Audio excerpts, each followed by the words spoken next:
welcome to Woman at the Wheel, my YouTube channel. I'm Sue, and I just crossed into Texas from New Mexico. It's 7:09 in the morning.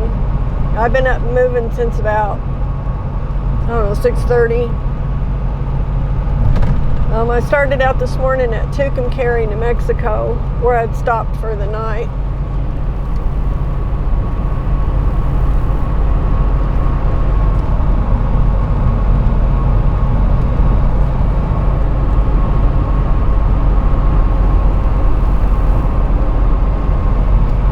Trying to get the camera adjusted correctly here. Looks like it's leaning. I guess it's all right. I think it's how it's going to have to be, maybe. There we go. Give it a try. Anyway, it's starting to look like a pretty sunrise. It was raining momentarily, or a moment ago, momentarily. It momentarily rained on me multiple times since I left Tucumcari. It's monsoon season, so all this moisture coming up from Mexico, the tropics, is hitting. It's not hitting over in Oklahoma where we need it, but they're sure getting a lot of rain here in New Mexico and the Panhandle of Texas. Like, I was in a pretty good rainstorm here the other day at Amarillo last week. So they're definitely getting a good portion of rain. I wish we would too, because we're in a drought in Oklahoma. Our ponds are drying up. Everything's drying up. Our grass is all dried up. We go through this cycle every few years, so it's kind of something that we're accustomed to. So my whole deal today is just to make it to Amarillo and to hope that once I get there, I'll be able to pick up a job. Right now, I'm just basically out of work, as I am in between every load.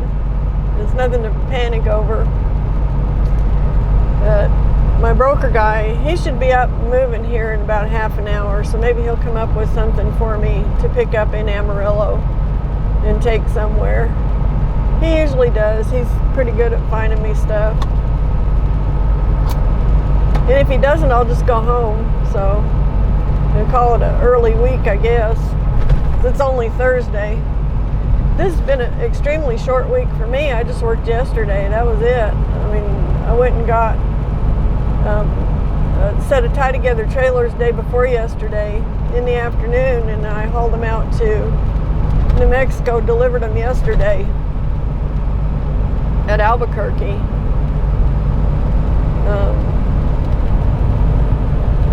And I had a small job on the way down to Medill to pick them up. I hauled down a hay rack, which is just components that goes on a trailer, I guess. They loaded them on the back of my truck and I hauled them down there. So that's all the work I've had this week, but I lost Monday and part of Tuesday to truck repairs and stuff and truck diagnostics. So that's the price you pay for having an old truck. I mean, you got to check it out, make sure everything's working okay. I kind of put it into service about a week too soon. I should have waited, but you know what? Everything worked out, so I'm pretty happy with it. What a nice sunrise we got going here.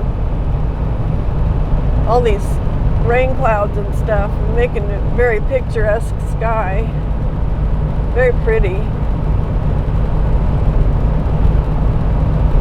So like I say, I'm on Interstate 40. I'm eastbound. I'm in the Texas Panhandle. I just crossed into Texas. I'll tell you how many miles ago.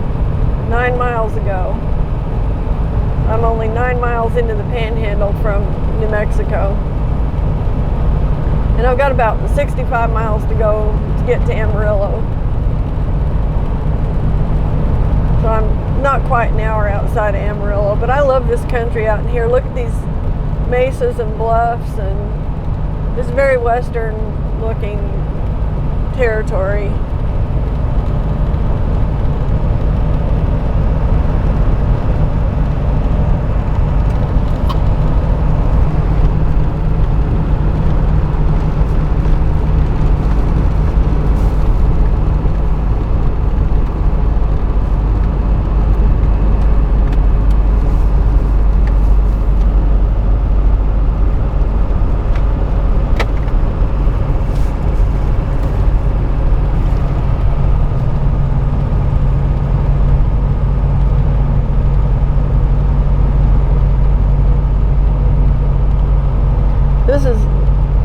like a nice mix of stuff out here. There's mesquite and sagebrush.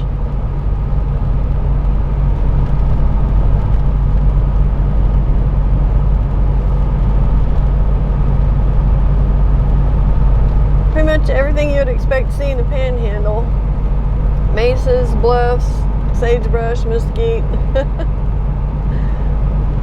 A hawk or a crow, one of the two. It might be a buzzard, maybe a buzzard.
Hell of a place to have to spend the night.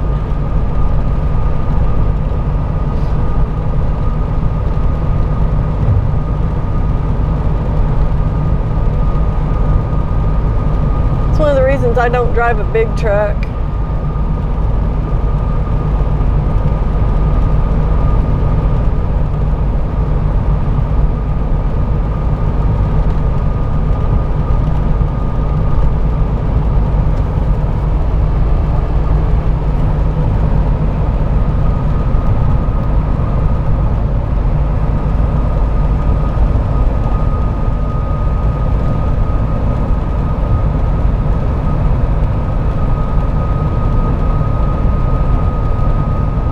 So for some reason this morning my XM radio app isn't working. It hasn't been working since I got up this morning.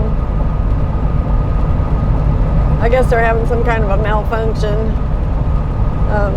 So until I get a little closer to Amarillo, I've got no radio. I was picking up Amarillo a while ago and then it faded out, so.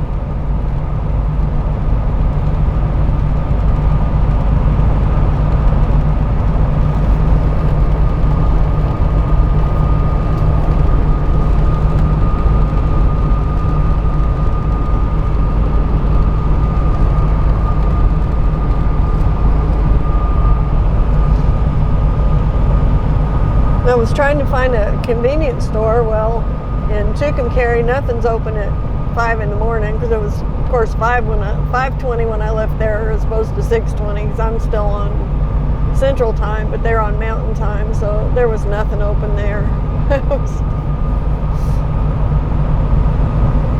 They roll up the sidewalks and that's it.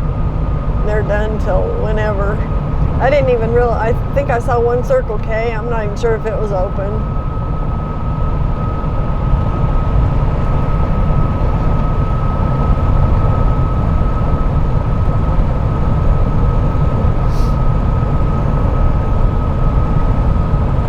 So I thought I'd try for maybe a cup of coffee, but no such luck, no dice. And I really could use a new box of Kleenex. I used my last Kleenex yesterday. So at some point here, before I get to Amarillo, hopefully I'll come across some kind of a convenience store or truck stop or something and be able to stop and get some Kleenex and a cup of coffee. I guess we'll see.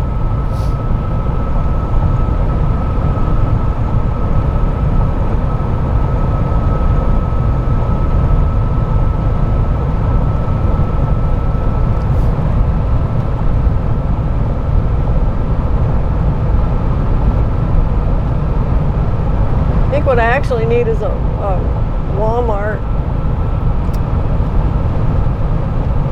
Probably do better with that than a convenience store anyway, as far as the Kleenex goes.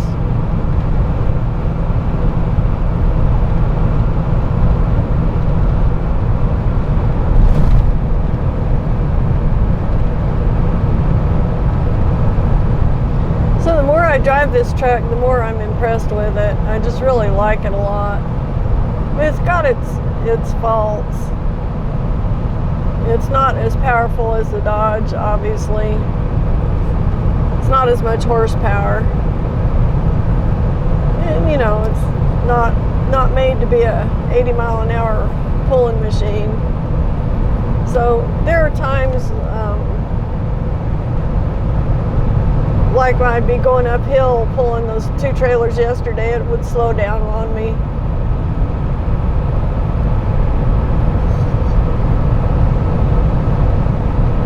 And where it was relatively steep, it slowed down quite a bit.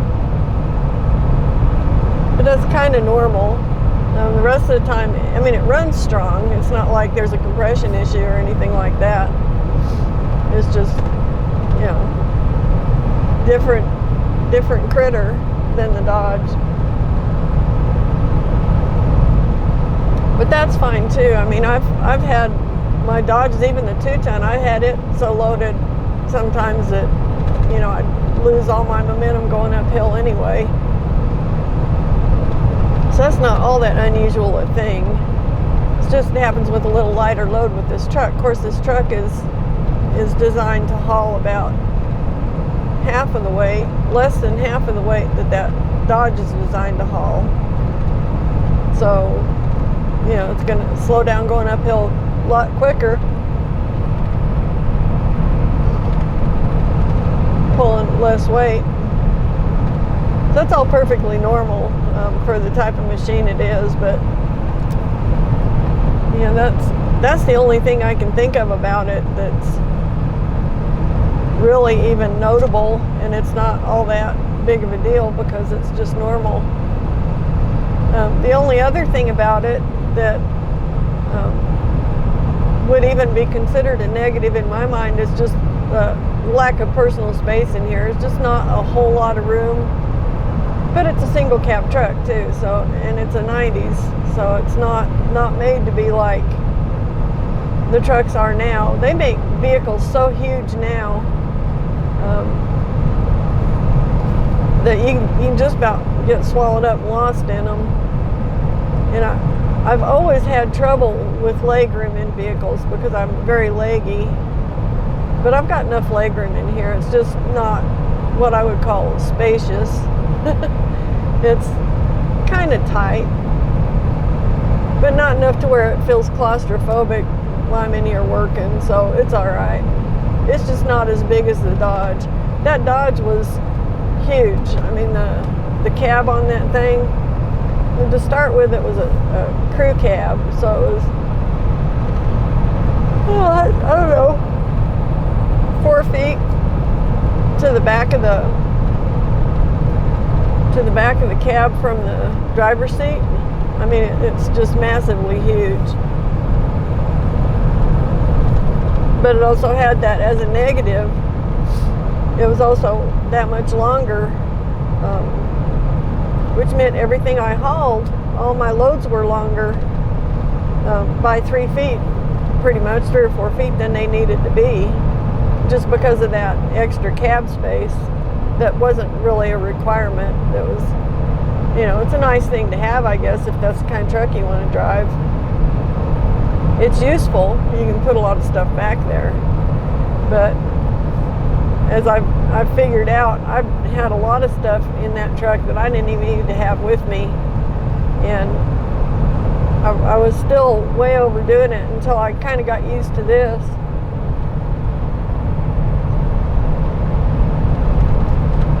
And now,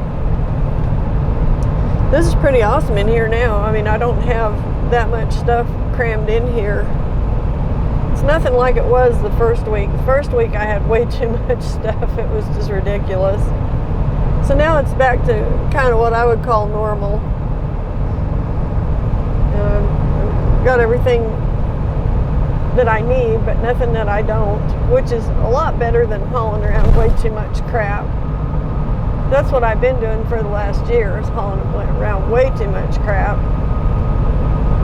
Just ridiculous amounts.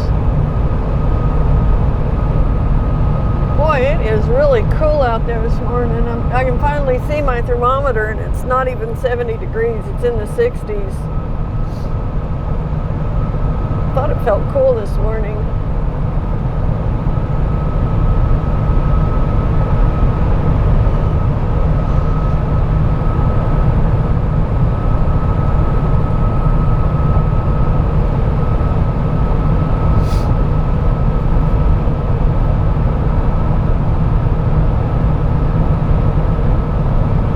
Finally starting to feel like daylight a little bit. I kind of like overcast days like this, especially when I'm driving into the sun. If I'm heading east, I'd rather have clouds and a little overcast sky than just get blinded in a clear blue sky, you know. So this is rather pleasant. I'm enjoying it. Got about another 45 miles or so to go just to get to Amarillo. I think once I get there, I'll go find a place to buy some Kleenex. I need to run by a post office. For some reason, I've still got the books in the truck that went with the trailers I delivered yesterday. Happens every once in a while. Sometimes I'll forget to leave a key, or I'll forget to leave a book or whatever. So I'll just stop off at a post office and mail them out, you know, with a note. Oops, sorry.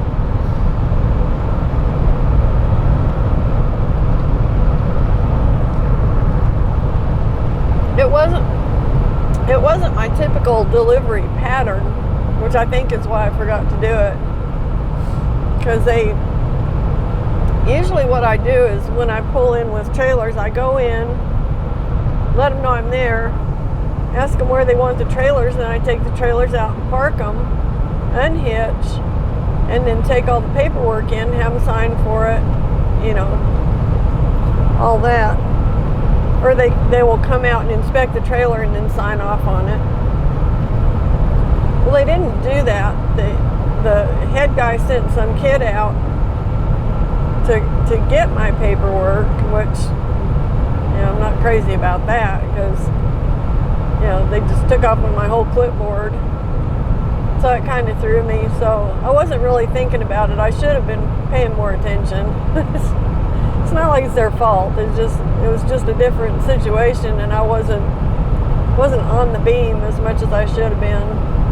So I got out of there without giving them the books that go with those trailers. Now I'm sure they probably got extras laying around, but still, it's their stuff, and that was part of my delivery. So I'm going to go ahead and stop and mail them. It'll cost me a few bucks, but then I won't have to worry about it anymore. You know, have it off my mind. You know, I guess a lot of people would just drop them in a trash can somewhere, and you know, I guess I could do that too, but I don't want to, because that's not kind of how I do the job. So I'll go ahead and take the time and, you know, hit a post office, get them mailed out. It'll take me all of like 5 minutes, so it's no big deal. A couple bucks. Then you can start to see the sun over here kind of to the left. It's peeking through the clouds a little bit. It's pretty bright. That's why I'm glad we've got cloud cover. Otherwise I'd be being blinded by that right now.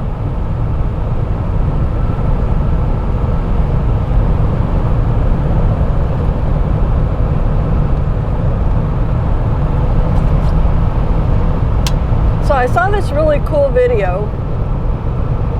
One of my friends posted it on Facebook, and you'll have to look this up if you have any interest in it. There was a disclaimer on it later saying it was a doctored video. I don't care. It was just really neat, doctored or not. It was just an awesome kind of illustration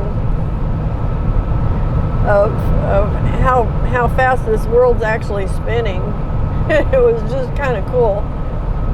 It's supposedly someplace up either in Alaska or the North Pole or somewhere like where the moon is coming across the horizon from one horizon to the other. It's like very short amount of time, and the moon looks gigantic, and it's moving really fast, or well, the earth is spinning really fast. But it's just kind of a cool video, so look that up if you're interested in that kind of thing.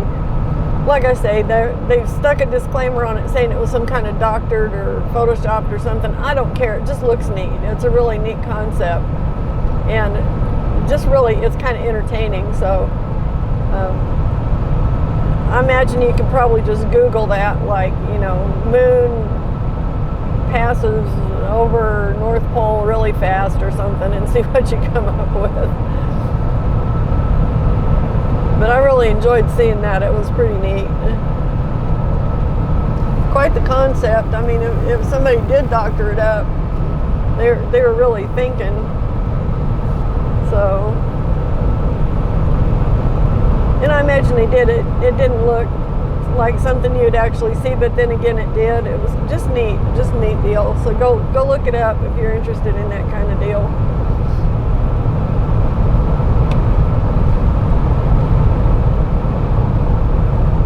And if I think of it when I post up this video, I'll try and put a link to it if I can find it again. No promises though, but I'll try. So I'm almost to Vega, Texas. I wonder what, no, their post office isn't going to be open at 7:30, I don't think. Probably have to wait till I get to Amarillo or get out past Amarillo to find an open post office. But Vega, Texas, I've got a friend who's got a relative who lives in Vega, I think, or did anyway at one time.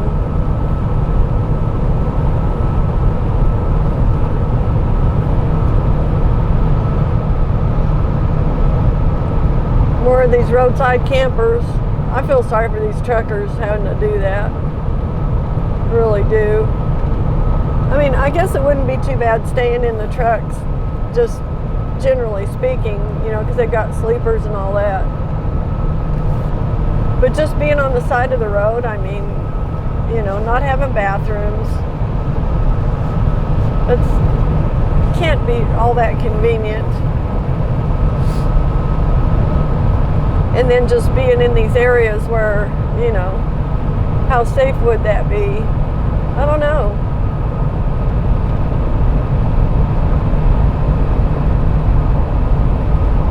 I wouldn't want to do it though, I do know that.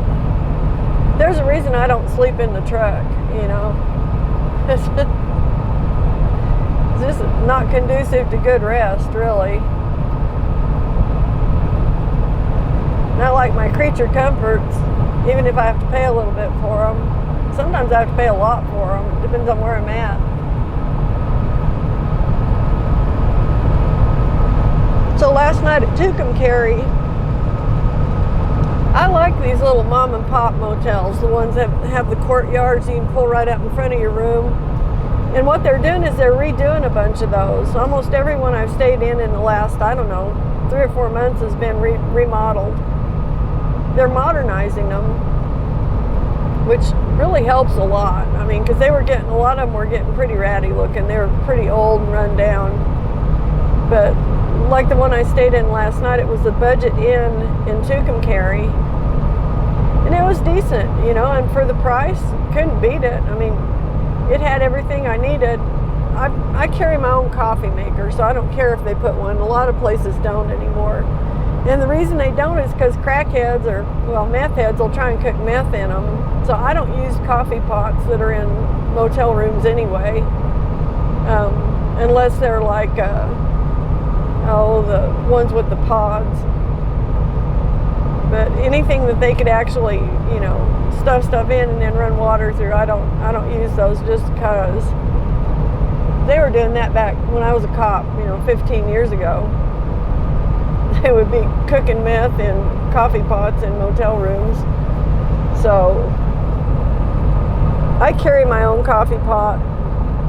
I've actually got multiple coffee pots. I've downsized to like a 5-cup machine just a standard coffee pot now. I have a Keurig that's kind of a compact, supposed to be compact and transportable. It's still kind of big, but I will save that and take that on vacations. I think I'd rather do that because I don't want to break it. And I had a tin cup machine, but I ended up breaking it. I think I dropped something on it when it was in the back seat of the Dodge or something, because it broke the actual housing for it. So I probably need to get rid of that one before I get electrocuted by it, which is too bad because it was actually a pretty decent machine. But I think once you break the base like that, because there's a big crack in the base, and if the liquid gets down in there, I'm pretty sure it's going to cause issues, because that's where all the electronics are housed. So I've been bringing this smaller one with me here lately since I converted over to this truck. I actually bought it because of this truck, because I didn't have a whole lot of room for a giant coffee maker. That one's fine. I can just make 2 pots, 2 small pots as opposed to 1 big pot. So, it all works out.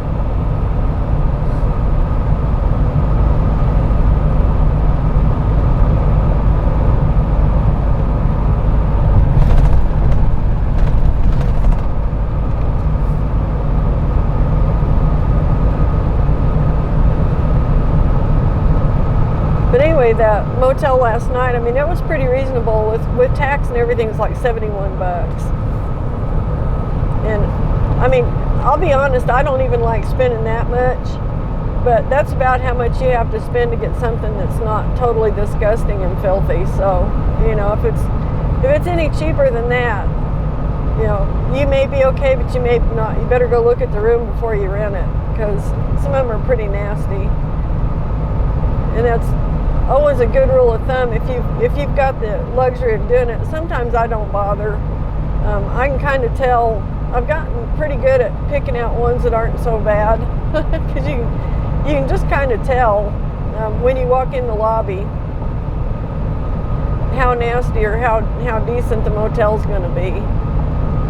Not always, but a lot of times you can kind of tell. The worse the lobby smells, the worse the rooms are. That's the best tip I can give you. So if the lobby stinks to high heaven, don't rent a room there. Go on down the road.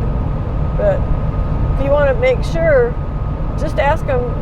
Just tell them, well, I'd like to see this room before I rent it, and then you can go in and inspect it. Because you don't have to take a room that's nasty, and it, or that has bugs or whatever. You don't have to put up with that crap. You can go in and look. Which I do occasionally. I'll go look occasionally. Most of the time now, though, I've gotten to be pretty good at gauging the levels of cleanliness or filthiness.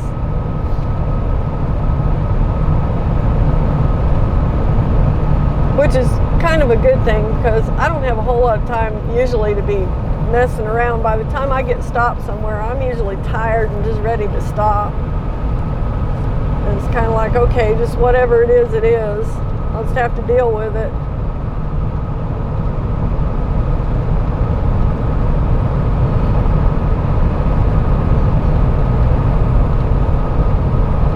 But especially if you're traveling for pleasure,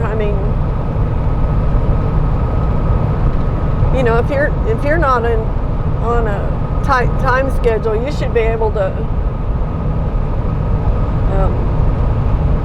have time to inspect your rooms before you ever rent them and all that. Just make sure it's something nice before you plunk down the cash for it, because once you pay for it, you won't get that money back, even if it's disgusting. There's a deal that innkeepers,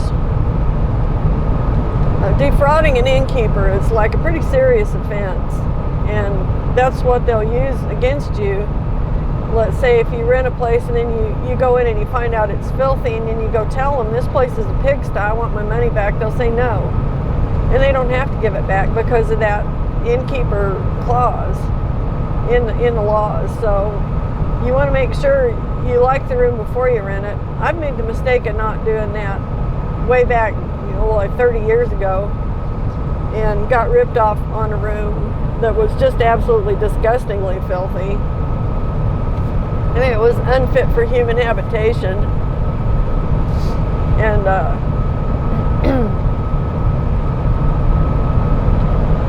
and I'm sure you've seen hotels kind of like that one. It was foreign owned, let's just say. And I'm not going to pick on anybody by where they're from, but some people from some countries are a lot cleaner than other people from other countries. So let's just put it that way. I don't know how else to more ambiguously say it, but there are certain types of places that I'll really watch out for, and I won't go there. And I've had this experience at several of them that they were just so nasty, but I mean, to the people who are renting them out, they were fine. They just have a much different level of or a much different standard for cleanliness than I had. Put it that way. Yeah.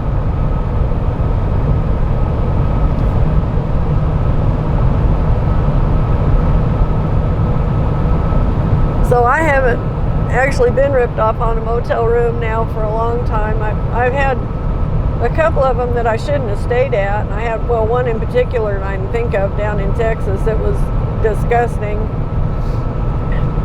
That was one of those situations where it was the only motel in town that I could pull up in time because my clock was running out. I mean, I got in there with like less than a minute left on my clock. And it was a $65 motel, and it should have been, they should have paid me to stay there. It was that nasty. I just made the best of it, you know. You kind of have to. If I had had another 5 minutes on my clock, I wouldn't even have stayed there. I would have gone on down the road to the next one. I just didn't have time to mess with it.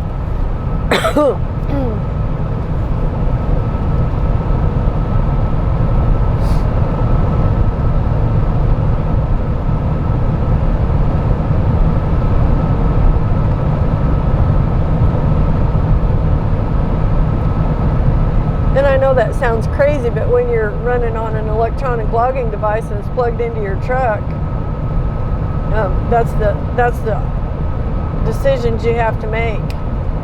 You don't have any leeway. There's no wiggle room there because it's just, you know, you're being ruled by a computer. And that's one of the things I have against the electronic logging devices. I don't like being ruled by it. It's a useful tool, but that was another big factor in me buying this truck, because I'm not required to use it, thank God, because I was tired of it. So, like, there's just no leeway for any circumstance that might happen, and you run into things on the road that, you know, these are circumstances beyond your control, and you shouldn't actually be punished for them, I think. But you have to have the ability to make, you know, the best decision for whatever the situation is, and not be constrained by what some stupid piece of plastic plugged into your truck is trying to tell you. So that's how I really feel about those things. But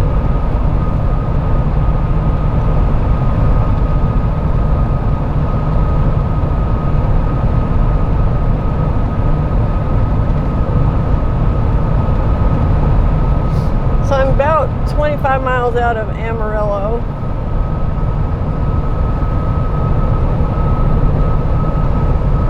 It's about 7:45. So maybe I should be getting a text here pretty soon. I better check.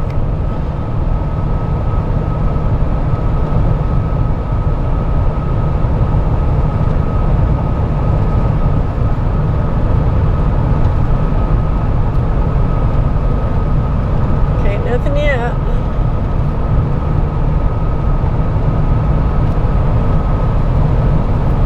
Just have to wait and see. It'd be nice if I had something going from Amarillo to Oklahoma City anyway. At least that would get me most of the rest of the way back home with a paycheck.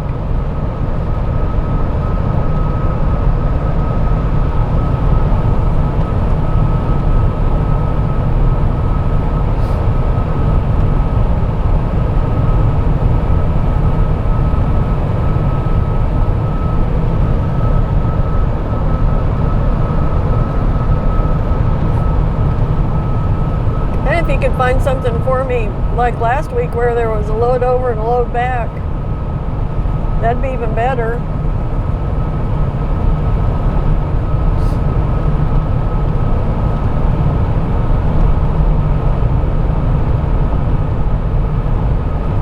We'll see what happens. Day's just starting for him, so I've been up a while. I've been up and moving quite a while. I woke up at 4:15 Mountain Time, so 5:15 Central, and I thought, well, I guess I'll just get up and get ready to go, because I knew I needed to be on the road by 6:15 Central to get over here right around 8. If I did get a load over here, I don't want to be late picking it up. I'd like to get it early and get on down the road. So I thought, well, I'll just get over here about opening time for these stores, which is most of these trailer places do open at 8. There are very few that open at 9. There's not very many. Most of them are open by 8. It's like most of them close at 5. A handful of them close at 6.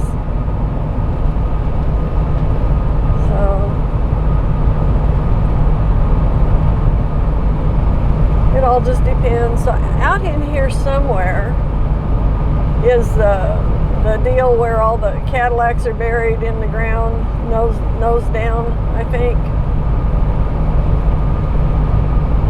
I went by it yesterday and I wasn't really paying that much attention because I was dragging those 2 trailers, but pretty sure there's a pull off there. So if there is, I'll pull in there and get a picture of that for you. Should take a look at it.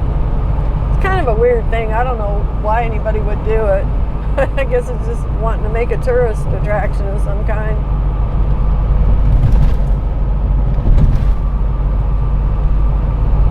I think that's up here not too far anyway. It's a little hazy and foggy out here this morning. It's starting to rise. It's starting to lift.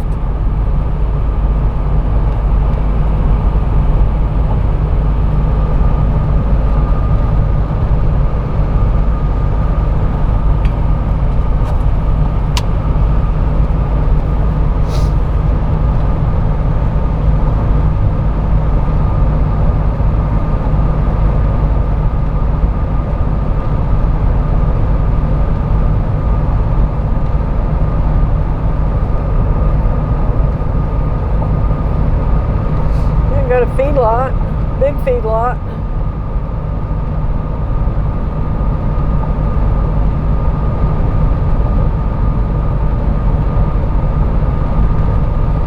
Hamburger on the hoof. These things smell so bad.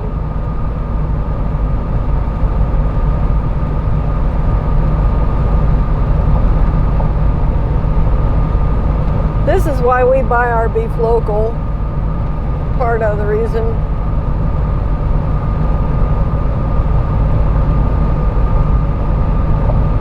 That's pretty disgusting. No, that's a giant one too.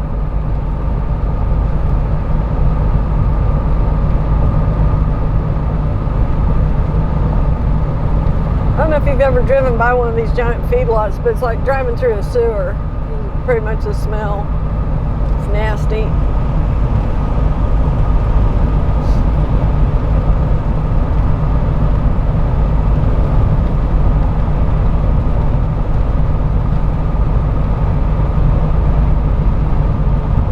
So at home we've got a local rancher that we bought a half a beef from last fall, and it's really, really good meat, excellent meat.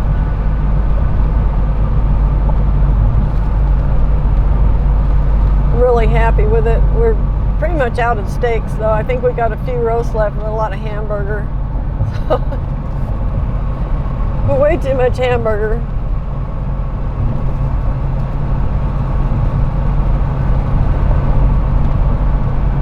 But it had been a long time since I had really good, local raised beef. We used to butcher our own beef.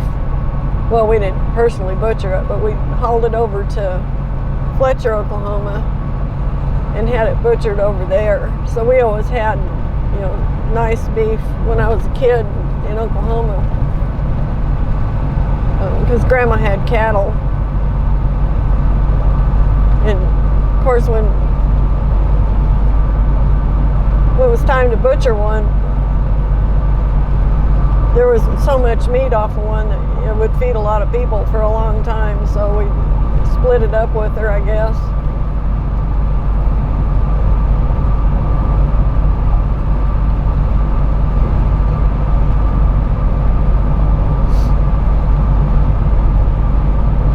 But we lived about a quarter of a mile away from her on the northeast corner of her farm.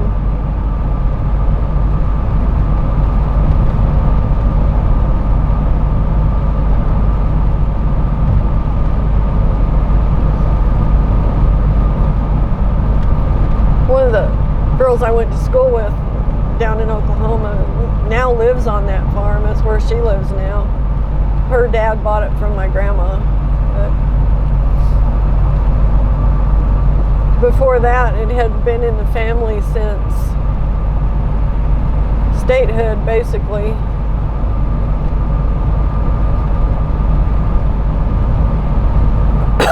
My grandpa inherited it from his uncle.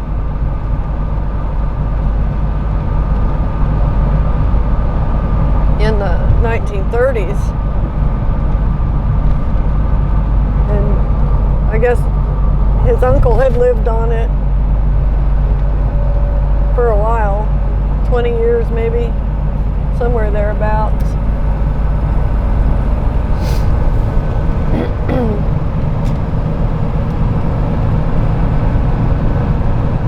His uncle ended up getting hit by a car in the 30s over in Lawton. Kind of a weird deal. He was just an old guy crossing the road. Somebody came along and nailed him. So that stuff happened even back then. Obviously, I guess, ever since there have been vehicles, there's been accidents with vehicles. Even before that, people would get run over by carriages and horses, trains, things like that. So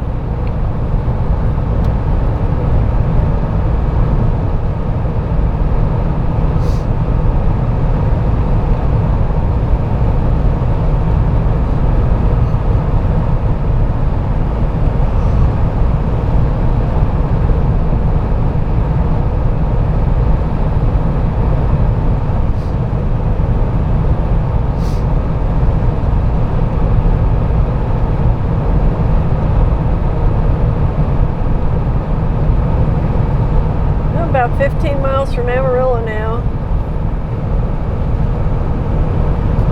We're getting there.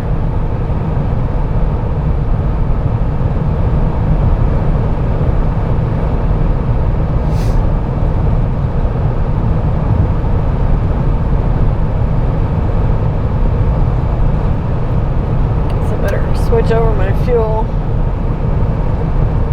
Just realized my tank I was running on the rear tank on this thing. It was about empty. I have to pay attention to that because I'm not used to doing that yet. And I can't let it go till it starts sputtering and coughing for lack of diesel. You don't want to do that on a diesel.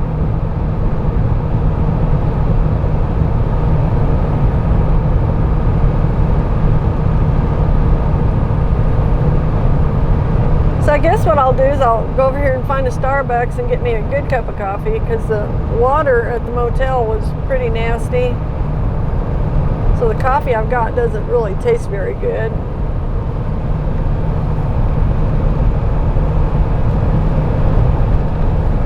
It's kind of disgusting, actually.